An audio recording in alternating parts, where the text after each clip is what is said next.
Hello guys, welcome to students faith. Keep doing, keep learning, keep faith and keep growing. इस video में हम करने जा रहे हैं branches of accounting, uses of accounting and systems of accounting. Now let's start with branches of accounting. There are three types of branches of accounting: financial accounting, cost accounting and management accounting. First is financial accounting, जिसमें हम record करते हैं financial transactions को। Financial transactions की reports बनाई जाती हैं, summarised form में उसको किया जाता है। और यूजर्स ऑफ अकाउंटिंग और यूजर्स ऑफ ऑर्गेनाइजेशन को वो इंफॉर्मेशन शेयर की जाती है by publishing on websites, by publishing on the newspapers. इसमें profit and loss account and balance sheet आ जाता है। नेक्स्ट हम बात करते हैं कॉस्ट अकाउंटिंग की। इसके अंदर हम कॉस्ट असर्टेनमेंट, कॉस्ट को कम करने के लिए, कॉस्ट को कंट्रोल करने के लिए बनाते हैं। बेसिक फंडा यही है कि इसमें हम कॉस्ट को कैलकुलेट करते हैं कि खर्चा कितना आएगा। नेक्स्ट हम बात करते हैं मैनेजमेंट अकाउंटिंग की। मैनेजमेंट अकाउंटिंग जो है ये फंड्स, कॉस्ट और प्रॉफिट से रिलेटेड होती है, डिसीजन मेकिंग में हेल्प करती है मैनेजमेंट को। नेक्स्ट हम बात करते हैं यूजर्स ऑफ अकाउंटिंग इंफॉर्मेशन पे।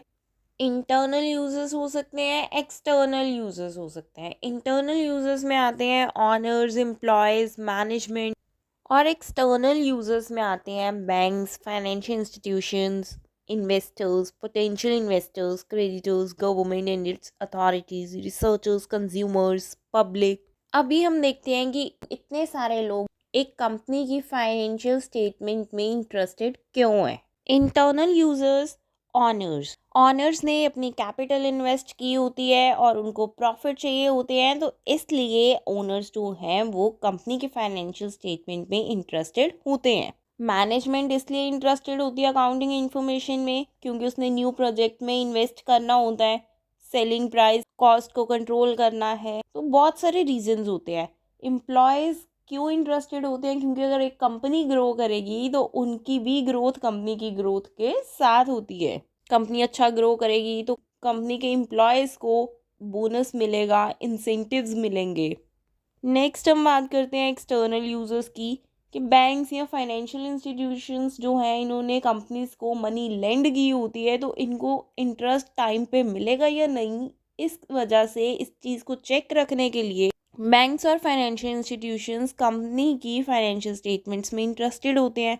इन्वेस्टर्स ने इन्वेस्ट किया होता है, अब इनको प्रॉपर रिटर्न्स, टाइमली रिटर्न्स मिलेंगे या नहीं मिलेंगे, कितने परसेंट का क्लेम कर सकते हैं ये। नेक्स्ट हम बात करते हैं क्रेडिटर्स की। क्रेडिटर्स ने सप्लाई की होती है गुड्स कंपनी को ऑन क्रेडिट, तो अब इनका इंटरेस्ट इसलिए फाइनेंशियल स्टेटमेंट में, क्या कंपनी का कहीं दिवालिया तो नहीं निकल जाएगा, कंपनी हमें टाइमली पेमेंट तो कर सकती है ना।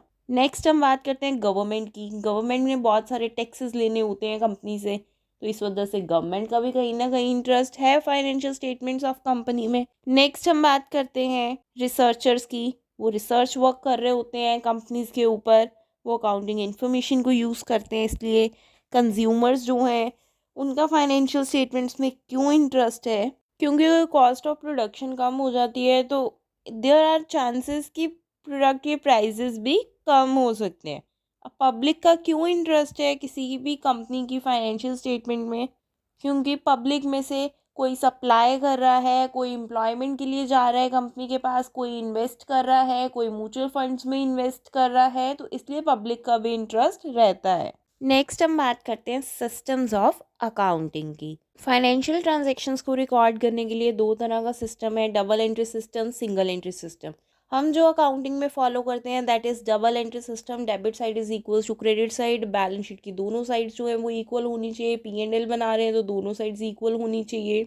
लेजर में हम कोई भी अकाउंट बना रहे हैं तो हम दोनों साइड्स को इक्वल कर देते हैं। तो फीचर्स क्या आते हैं डबल एंट्री सिस्टम के, कि एक कंप्लीट रिकॉर्ड जो है हर एक ट्रांजेक्शन का बन जाता है। एक ट्रांजेक्शन की उसके हमने दोनों इफेक्ट्स दिखा दिए कि हम परचेज कर रहे हैं गुड्स कैश पे, तो purchase account debit to cash account, cash जा रहा है।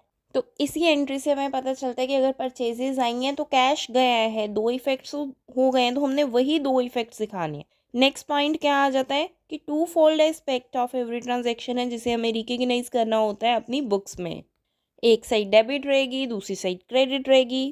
थर्ड पॉइंट हो गया नेक्स्ट हम बात करते हैं stages of double entry system की, कि हमने ट्रांजेक्शन्स को रिकॉर्ड करना है जर्नल में, क्लासीफाई करना है हर एक अलग अकाउंट में, जिसे लेजर बोला जाता है, और फिर हमने बुक्स को क्लोज कर देना है फाइनल अकाउंट्स बना के, that is P&L account and balance sheet बना के।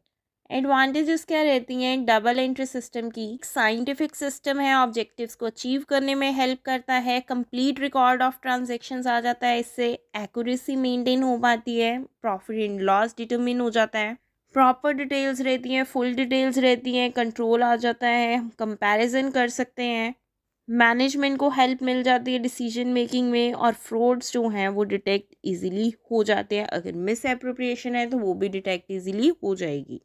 नेक्स्ट हम बात करते हैं सिंगल एंट्री सिस्टम की, जिसको अकाउंट्स फ्रॉम इनकम्प्लीट रिकॉर्ड्स बोला जाता है।